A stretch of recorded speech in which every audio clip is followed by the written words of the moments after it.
Hello WhatsApp দাদু, কি অবস্থা? কেমন আছো সবাই? আশা করি সবাই ভালো আছো। আমি হচ্ছি জিৎ বর্মন, আর আমি সবসময় নেটওয়ার্কের বাইরে ঘুরতে পছন্দ করি। এই গ্রামে হতো দশহরার বান্নি, অনেক বড় করে ধুমধাম করে মেলা বসতো।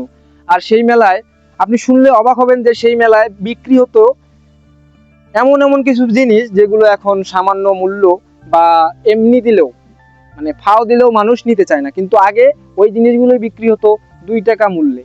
আর 2 টাকা মূল্য কিন্তু সেই সময় ছিল অনেক।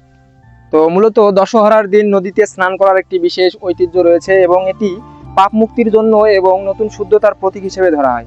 যে রিচুয়ালটা বলা হয় বান্নি বা স্নান, এই বান্নির সময় লোকেরা আসে এখানে স্নান করে এবং স্নান করে চলে যায়। তারা এই বান্নিটা চলে আসতেছে 1998 সাল আগ থেকে, বা তারও আগ থেকে, যখন আমার জন্ম হয়নি। আর আমি এটা শুনে এসেছি আমার দাদাদের মুখে। তো এইখানে এই গ্রামটাতে এটা এখন শুধুমাত্র ধরে রাখার মতো একটা অবস্থা। মানে এই রীতিটাতে ছিল, এটা মেলা বসে, কিন্তু আগে কিন্তু মেলা বসতো। সেই মেলা কিন্তু এখন বসেনি, বা কোনো জাঁকজমক কোনো অনুষ্ঠান করা হয়নি। অনেক সময় ধরে পুজো হওয়ার পরে, পুজো পার্বণ শেষ হওয়ার পরে মেলা চলতো এখানে, মানে অনেক বড় করে মেলা বসতো।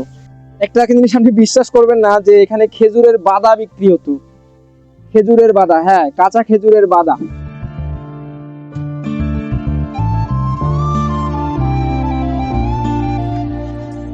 এই তো হইলো বান্নিটা। এই বাণীটা কতদিন আগ থেকে চলে আসতেছে? ওটা ব্রিটিশ পিরিয়ডের আগে আমার ঠাকুর দাদার ক্ষেত্রে ওরা করতে তাহলে আর এই মেলাটা জাঁকজমক করে বসতো, আমি শুনেছিলাম আর কি। রাত যখন তো বিরাট হতো, ওই যে এখান থেকে ভাঙিয়ে নিয়ে গেলো বাঁধের রাস্তা মানে নদী তো আরো অনেক সামনে ছিল, তাই না? মানে নদী তো ওই দিকে গ্রামে, হ্যাঁ, ওই ওইদিকে বান্ধে ছিল। ওইদিকে ঢুকমারায়। এখন ঢুকমারা হতে হতে ওটা আসছে হরিচর। তো দশহরার দিন পাপ মোচনের জন্য অনেক গ্রামেই, অনেক জায়গাতেই এই রিচুয়াল কিন্তু পালন করা হয়।